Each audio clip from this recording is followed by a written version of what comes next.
এরে নবীর উম্মতের দল, কিসের টাকা পয়সার বাহাদুরি করো? বরফের আব্দুল কাদের জিলানী রাস্তা দিয়ে হাঁটতেছেন, একটা কুকুর সামনে দাঁড়ায় গেল। কুকুর ডাক দিয়ে কয়, বরফির আমার একটা প্রশ্নের জবাব দিয়া যাও, তুমি ভালো নাকি আমি ভালো, জবাব দিয়া যাও। কুকুর কথা বলতে পারে না, ইমানদারের বিশ্বাস আল্লাহ যদি তৌফিক দেয়, শক্তি দেয়, পারে না বরফের চিন্তায় পড়ে গেলেন, এখন আমি কি জবাব দিব রে কুকুর? যদি বলি তুই ভালো আমি খারাপ, কোরআনের আয়াতের উল্টা হয়ে যায়। ওয়ালাকাদ কাররামনা বানি আদম, বনি আদম হলো সবার থেকে সম্মানিত, দামি। যদি বলি আমি খারাপ কুকুর তুই ভালো, তো কোরআনের উল্টা হবে। যদি বলি আমি ভালো কুকুর তুই খারাপ, তো আমার মধ্যে অহংকার এসে যাবে। আমি ভালো বলতে পারি না, আমি খারাপও বলতে পারি না। এখন কি করা যায়? কুতুবুল আলম, কুতুবে রব্বানি, মাহবুবে সুবহানি শায়েখ আব্দুল কাদের জিলানী রহমাতুল্লাহ আলাইহি মুরাকাবায় চলে গেলেন। মুরাকাবার থেকে জবাব, আল্লাহর পক্ষ থেকে দিলের মধ্যে জবাব এসে গেল। ডাক দিয়া বলে, রে কুকুর, আজকে তোর প্রশ্নের জবাব দেওয়া যাবে না। জবাব দেওয়ার জন্য আমার কবর পর্যন্ত যাওয়া লাগবে। ওই অন্ধকার কবরে যেদিন আমার বিদায় ঘন্টা বাড়ি পড়বে, আল্লাহ তাআলার অর্ডারে আজরাইল যখন আমার জীবনটা নিয়ে যাবে, জানাজা কমপ্লিট করে যখন আমাকে কবরের দেশে নিয়ে যাবে, ওই কবরের মধ্যে আমাকে যখন মাটি দিয়ে পাড়ায় রেখে সবাই চলে যাবে, ওই কবরে দুইজন ফেরেশতা যখন আসবে প্রশ্ন করার জন্য। এক নাম্বার প্রশ্ন, রবের পরিচয় দাও। দুই নাম্বার প্রশ্ন, তুমি ধর্মের পরিচয় দাও। তিন নাম্বার প্রশ্ন, তুমি রাহমাতুল লিল আলামিনের সম্পর্কের পরিচয় দাও। যদি আল্লাহ কবুল করেন জবাব দিতে পারি, আল্লাহর নবীর হাদিস মতে কবর হবে বেহেশতের বাগান। তখন আমার জন্য জান্নাতের ঘেরান আমি কবরে পেতে থাকবো। তখন আমি বলতে পারবো, রে কুকুর তুই বড় খারাপ, আর আমি বনি আদম আমি বড় ভালো, কবরে আমার বেহেশতের বাগান হয়ে গেল। আর যদি আল্লাহ না করুন এই কবরের হালাত বিপরীত হয়, প্রশ্নের জবাব যদি আমি দিতে না পারি, সাথে সাথে আল্লাহর ওয়াদার হয়ে যাবে কবর জাহান্নামের গর্ত। আল্লাহর ওয়াদার হবে জাহান্নামের সাথে কবরের লাইনটা খুলিয়া দাও। একটা নয়, দুটো নয়, 70 থেকে 99টা সাপ। তখন আমার কবর আযাবের গর্ত হয়ে যাবে। আমি বড় পীর ছোট পীর কোনো ভেদাভেদ নাই। তখন আমি তোমাকে বলতে পারবো, কুকুর তুমি অনেক ভালো, আমি অনেক খারাপ, কারণ তোমার জাহান্নাম নাই, আমি আব্দুল কাদের জিলানীর জাহান্নাম। আল্লাহর ওলি এই কথা বলিয়া দুনিয়ার মানুষের বয়ান করে শোনায়া গেলেন, এ দুনিয়ার মানুষ, মরণের পরে কবরে গিয়া নাজাত পাওয়ার আগ পর্যন্ত নিজেকে কুকুরের থেকে ভালো মনে করিও না। এরে নবীর উম্মতের দল, কিসের দুনিয়ার পাগল? বরং দুনিয়া তোমার পাগল হবে, তুমি আল্লাহর পাগল হয়ে যাইবা। গৌর গোবিন্দ বলে, এই জমিন ছেড়ে ভেগে যাও। শাহজালাল বলে, মুসলমান এখনো চিনো না, মুসলমানের চরিত্র জানো না। মুসলমান যেই কদম সামনে আগায় দেয়, কোন বেঈমানের ভয়ে ও কদম আর পেছনে ফিরায় নেয় না। মুসলমানি বুয়াদ গর্দন নেহাদান, ইনানে খুদ বদস্তে খাজাদাদান, গর্ব সুরত আদমি ইনসাবুদে, احمد ابو جہل ہم کسابدے، آدمیرا آدمیت لازم است، عود راگر بون بشد ہی زماست। গৌর গোবিন্দ বলে, কথা বাড়ায় না, বলে বাড়াই নাই। বলে জমিন ছেড়ে যাও, বলে আল্লাহর জমিনে আল্লাহর গোলাম থাকবে, এটাই হলো নিয়ম, অন্য কথা চলবে না। বলে যুদ্ধ হবে, শাহজালাল বলে যুদ্ধ হবে, অমুক দিন তোমার সাথে যুদ্ধ হবে। অস্ত্র রেডি হয়ে গেল, গৌর গোবিন্দের অস্ত্রের অভাব নাই, জনবলের অভাব নাই, ধনবলের অভাব নাই। শাহজালালের অস্ত্র নাই, জনবল নাই, ধনবল নাই, হাঁটে আর খায়, কষ্ট করে জিন্দেগি চালায়। আল্লাহর কাছে রাতের বেলা আগামীকাল যুদ্ধ হবে, চিন্তায় পড়ে গেলেন কি করা যায়। রাতের আধারে আল্লাহর ওলি আউলিয়া কেরামের কাফেলা নিয়া আল্লাহর দরবারে দাঁড়ায় গেলেন রাতের গভীর। আর সে আজিমের সাথে লাইনটা লাগায় দিলেন আর ডাক দিলেন, ও দয়ার মালিক, ও দয়ার মালিক, কোরআনের বাহন নিয়া কালেমার পতাকা উড্ডীন করার জন্য দিনের পথে আসছি রে মাওলা, মেহেরবানি করে তুমি আমাকে মাফ করে দাও। গৌর গোবিন্দ বেঈমানের সাথে আমরা যুদ্ধে পেরে ওঠার মতো অস্ত্র নাই, তবে আল্লাহ তুমি যদি একটু দয়ার নজরে তাকাও, এই জমিনটা হাতের মুঠায় নিতে একটা বিন্দু সময় লাগবে না। আল্লাহর দরবারে চোখের পানি ছেড়ে কাঁদলেন, আল্লাহর দরবারে সব আউলিয়া কেরাম দোয়া করলেন। নামাজ হয়ে গেল, দোয়া হওয়ার পরে ফজরের নামাজের সময় সামনে রেডি হয়ে গেল। শাহজালাল দাঁড়ায় বলেন, ও আউলিয়া কেরামের কাফেলার মধ্যে এমন কেউ আছেন নাকি জিন্দেগিতে নামাজ ছুটে নাই, জামাত ছুটে নাই? নাসির উদ্দিন নামের একজন দাঁড়ায় গেলেন, দাঁড়ায় বলেন, সাহেব আমি জীবনে নামাজ কাজা করি নাই এবং জামাত ছাড়াও আমি নামাজ পড়ি নাই, আমার জীবনে নামাজ ছুটে নাই, জামাত ছুটে নাই। শাহজালাল রহমাতুল্লাহ আলাইহি বললেন, ও আল্লাহর গোলাম, আপনার পবিত্র জবানে আজ ফজরের আজানের ধ্বনি তুলতে হবে। ফজরের আজানের সময় হয়ে গেল। নাসির উদ্দিন নামের ওলিয়ে কামেল দাঁড়ায়া যখন আজানের আওয়াজ দিলেন, আল্লাহু আকবারের ধ্বনি তুললেন, কেমন যেন আসমান থেকে আল্লাহর কুদরত, আজানের ধ্বনি শুরু হয়ে গেল, গৌর গোবিন্দের জমিনে কম্পন শুরু হয়ে গেল, জালজালা শুরু হয়ে গেল। নাসির উদ্দিনের কণ্ঠে আজান চলতেছে, গৌর গোবিন্দের জমিন কাঁপতেছে, আজান চলতেছে, জমিন কাঁপতেছে, আজান চলতেছে, জমিন কাঁপতেছে।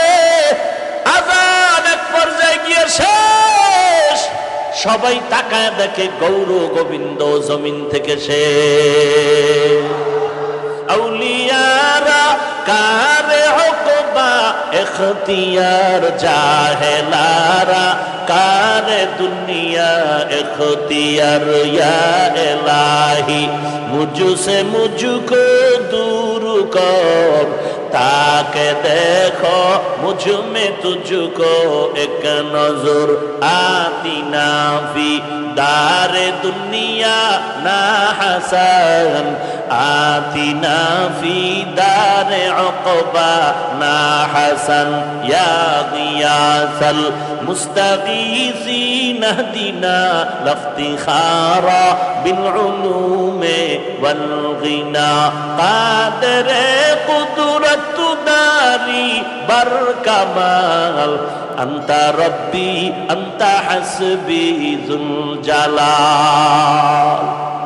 এরে বাংলাদেশের যুবক, সেই আযান এখনো আছে না নাই?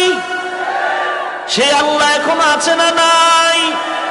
তাহলে তুমি নামাজ বাদ দিয়ে কেন অস্ত্র নিয়ে দৌড়াইতেছো? কই তোমার দাড়ি, কই তোমার টুপি, কই তোমার নামাজ, কই তোমার সুন্নতের আমল? শাহজালাল তো গৌর গোবিন্দের পতন ঘটাইলেন, অস্ত্র লাগে নাই, চোখের পানি আর কান্নার আওয়াজ আর ফজরের আজান। এখনো যদি বান্দা তুমি আজান দাও, আজান তো এখনো চলতেছে, তবে কেন বেঈমানের পতন হয় না? একমাত্র কারণ আজানের মধ্যে সে রুহানিয়াত নাই। রুহানিয়াত বুঝেও না, নাই তো পরের কথা, বুঝলে না বুঝবে আছে না নাই। ফজরের আজান দেয় মুয়াজ্জিন, যদি ওযু না থাকে তো বরকত হবে কি করে? ইমাম সাহেব নামাজ পড়াবে, কোরআন পড়বে, তার ইখলাসের বরকতে মুক্তাদিরা নামাজে দাঁড়াইয়া অন্যায় করতে ভুলে যাবে যে না, হুজুরের আমল দেখলে তো মনে চায় না যে আমি গুনার দিকে আগায়া যাই। ভাইরা আমার, এজন্য আল্লাহ বলেন আমাকে ভয় করো, মুসলমান না হয়ে কবরে আসবা না। মুসলমান না হয়ে কবরে আসবা না মানে মুসলমান হইতে দেরি করিও না, কারণ সময় কম। কখন তোমার আজরাইল এসে ধাক্কা দিবে, ডাক দিবে জানা নাই। দুইজনে এক জায়গায় বয়া চা পান করলাম, গল্প করলাম, দুজন সুস্থ অবস্থায় ঘরে গেলাম। 2 ঘন্টা পর মোবাইলের মধ্যে আওয়াজ আসতেছে তোমার বন্ধু হঠাৎ করে দুনিয়া থেকে বিদায় হয়ে গেল। মরণের কোনো গ্যারান্টি কার্ড হাতে নাই, অতএব কবরে যাওয়া তো লাগবে, আজকে রাত্রেও যেতে হতে পারে, বলার কোনো উপায় নেই। এরে নবীর আশিক উম্মতের দল, মৃত্যু যেহেতু একবার হবে, তবে মুসলমান না হয়ে কবরে যাও না মানে মুসলমান হইতে দেরি করিও না। ইমানদার দাবি করো, নামাজ নাই, রোজা নাই, পর্দা নাই, হালাল হারামের ভেদাভেদ নাই, তাড়াতাড়ি এগুলো রেডি করো।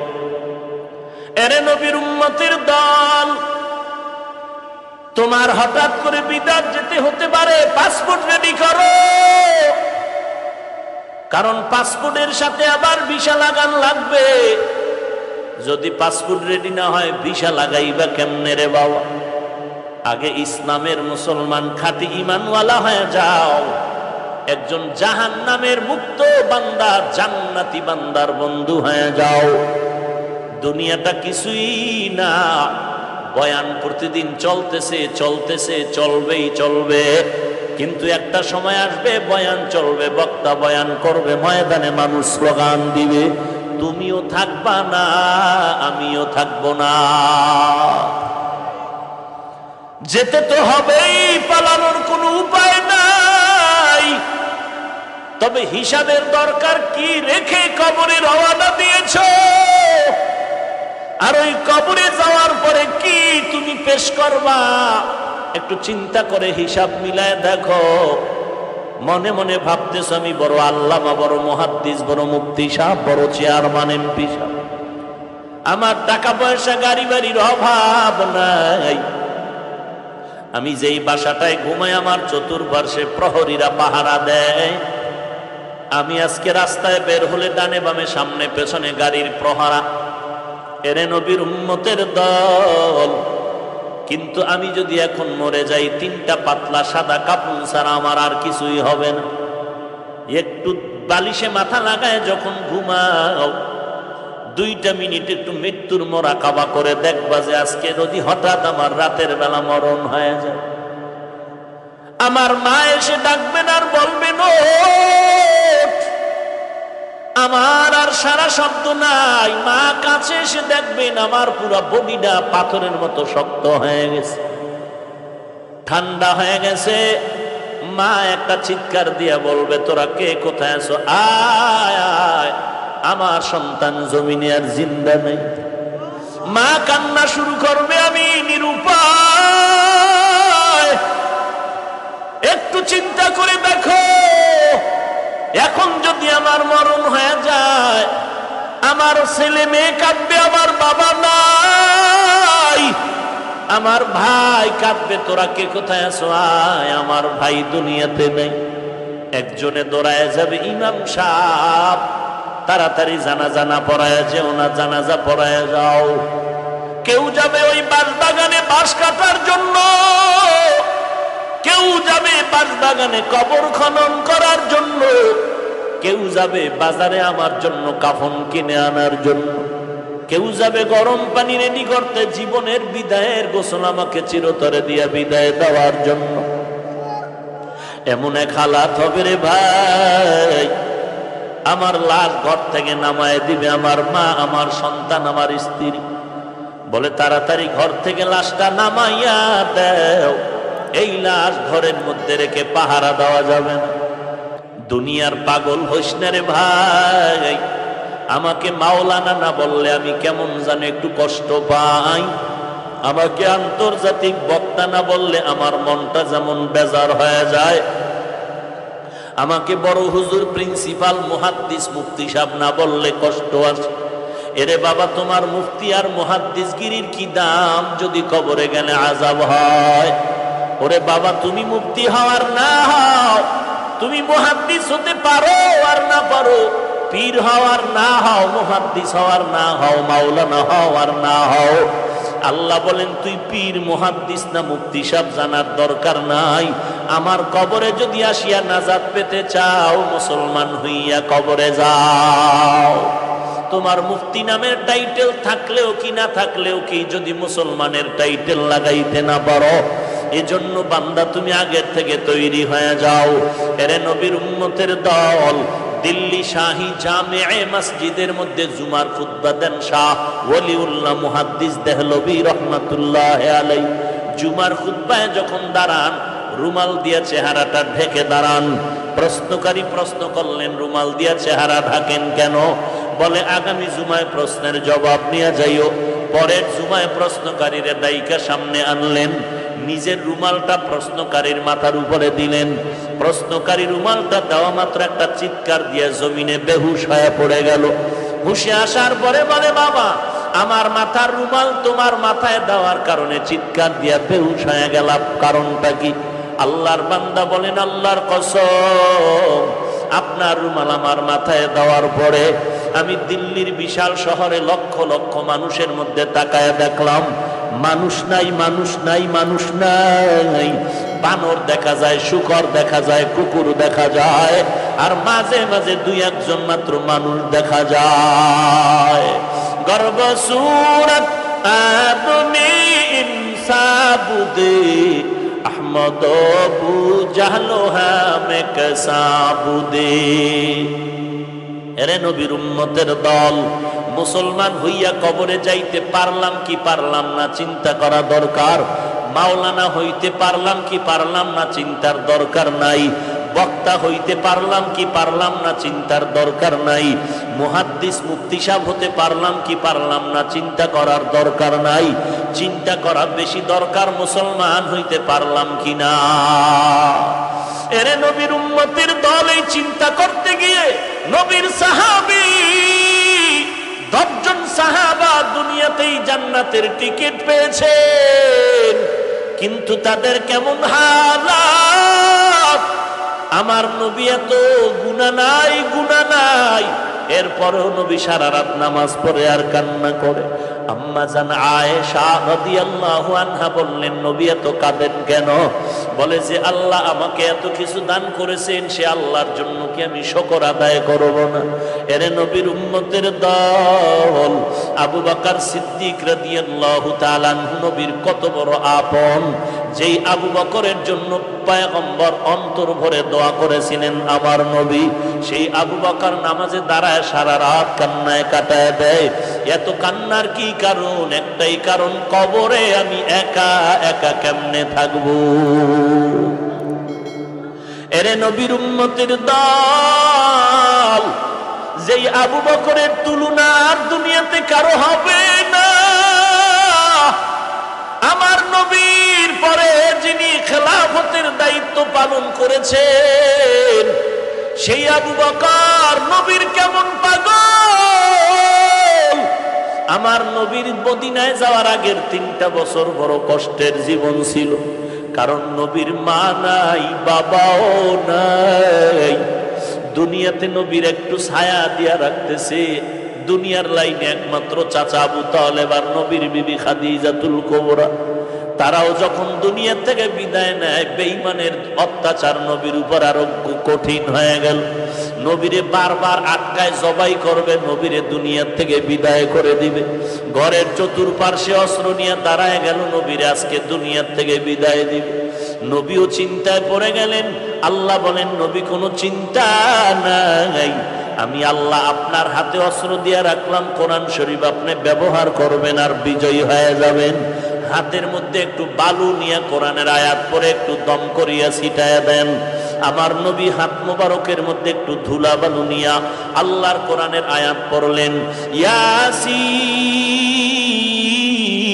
ওয়াল কুরআনিল হাকীম ইন্নাকা লামিনাল মুরসালিন আলা সিরাতিন মুস্তাকিম তানজিলাল আজিজির রহিম লিতুনজিরা কওমান মা উনজিরা আবাউহুম ফাহুম গাফিলুন লাকাদ হাক্কাল কওলু আলা আকসারিহিম ফাহুম লা ইউমিনুন ইন্না জাআলনা ফি আ'নাকিহিম আগলালান ফাহিয়া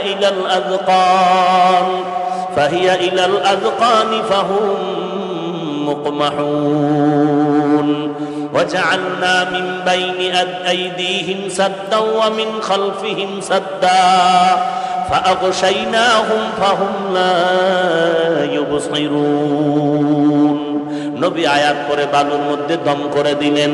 চতুর্দিকে ছিটায় দেওয়া মাত্র বেঈমানের চোখে মুখে লাগে পাওয়ার নষ্ট হয়ে গেল। আল্লাহ বলেন, নবী আলীকে বিছানায় রেখে চলে যান, নিরাপদে আপনি মদিনার দিকে আগাইতে থাকেন। মায়ার নবী একা অন্ধকার রাতে গভীর রজনীতে বের হয়া একটা আবু বকরের ঘরের সামনে গিয়ে নবী দাঁড়াইলেন আর আস্তে করে ডাক দিলেন, আয় আবু বকর, রাহমাতুল লিল আলামিন তোমার দরওয়াজার সামনে দাঁড়ানো। কথাটা বলতে দেরি আবু বকর বলেন, লাব্বাইক ওয়া সা'দাইকা ইয়া রাসূলুল্লাহ। দরজাটা খুলে দিলেন। নবী আশ্চর্য হয়ে গেলেন, এই গভীর রাত্রে আমি আস্তে করে ডাক দিলাম, জবাব দিলেন আপনি কি ঘুমান নাই? আবু বকর চোখের পানি ছেড়ে কান্না করেন আর বলেন, ও পয়গম্বর, বহু আগে আপনি আমাকে ইশারায় বলেছিলেন হিজরতের সাথী হব আমি। আল্লাহর জাতের কসম, জিহাদের ময়দানে যাই, নামাজ 5 ওয়াক্ত মসজিদে গিয়া পড়ি, সব কাজ করার পর আমি যখন ঘরের মধ্যে আসিয়া যাই রাতের বেলা, এই দরজার কিনারায় দাঁড়ায় থাকি, একটা সেকেন্ডের জন্য আমি আবু বকর ঘুমাই না। কারণ আমি অপেক্ষায় থাকি আমার মায়ার নবী আসিয়া যদি কখন আবু বকর বলে ডাক দিবেন, আর আমি যদি ঘুমায় যাই শত্রু দল এসে হামলা করবে আমার নবীর উপর। আমি আবু বকর ঘুমাই না, নবীর উপরে যেন কোনো হামলা না হয়। নবী সেই প্রায় 2 বছরের উপরে আমি আবু বকর বালিশে মাথা লাগায় ঘুমাই না। রাহমাতুল লিল আলামিন দুঃখ নিয়ে চোখের পানি ছেড়ে কান্না করে বলে, আবু বকর, এমন কি ত্যাগ স্বীকার করা একটা মানুষের জন্য সম্ভব? আবু বকর বলেন, নবী শুধু আমি ঘুমাই না তা না, আমার কলিজার টুকরা ছোট মেয়ে আসমাও ঘুমায় না, আপনার জন্য নাস্তা বানায় অপেক্ষা করে, বিশাল লম্বা সফরে নাস্তা দিবে। শুধু তাই না, আমাদের সফরের বাহন এই যে উট কিনে রাখলাম, উট, এই উটও রাতের বেলা ঘুমায় না, নবীর অপেক্ষায় তাকায় থাকে রাহমাতুল লিল আলামিন কখন আসবেন। মায়ার নবী হাত উঁচু করে আল্লাহর দরবারে দোয়া করলেন, ও আল্লাহ, আবু বকরের সফর মদিনা মক্কা থেকে শুরু হয়ে গেল, মদিনা পর্যন্ত শেষ না, এই আবু বকরের সফর শেষ হবে জান্নাতের মধ্য পর্যন্ত। এরে নবীর উম্মতের দল, ওই নবীর উম্মত হয়েছে, আজকে সেই নবীকে তোমার সামনে গালি দেওয়া হয়, মনে কষ্ট লাগে না রে বাবা? নেতার বিরুদ্ধে, দলের বিরুদ্ধে, পীরের বিরুদ্ধে কথা বললে মনে কষ্ট পাও, ওই নবীর বিরুদ্ধাচরণ করা হয়, তোমার কষ্ট লাগে না?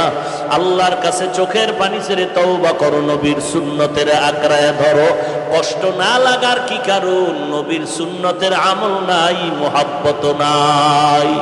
এরে নবীর উম্মত আশিকের দলে যুবক, দুনিয়াটা কিছুই না, কয়দিন যৌবনের বাহাদুরি করবা, আল্লাহর দরবারে এখন ফিরে আসো। জীবনের 3 ভাগের সব যৌবন তুমি গুনার কাজে কাটায় দিলা।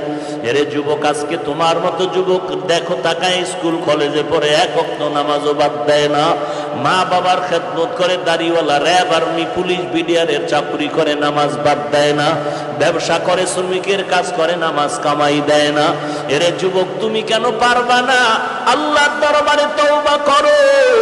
আলেম ওলামাদের কথা কি মিথ্যা মনে করেছো রে যুবক? আল্লাহর কোরআন, নবীর হাদিস কি মিথ্যা মনে করেছো? আজকে যদি আমরাও পারতাম শার্ট প্যান্টাই লাগায় দাড়ি কেটে রাস্তায় চলতে, কিন্তু না। কারণটা কি? আল্লাহর কোরআনে কোনো মিথ্যা নাই, নবীর কথা কোনো মিথ্যা নাই। যদি তুমি নেক আমল নিয়ে যাও কবরে, আলহামদুলিল্লাহ, কবর জান্নাতের বাগান হয়ে যেতে পারে। কিন্তু বাবা, গুনাহ নিয়ে যদি কবরে যাও, একটু চিন্তা করো, এই কবরের দুই পার্শ্বের মাটির চাপ সহ্য করতে পারবি নি রে যুবক?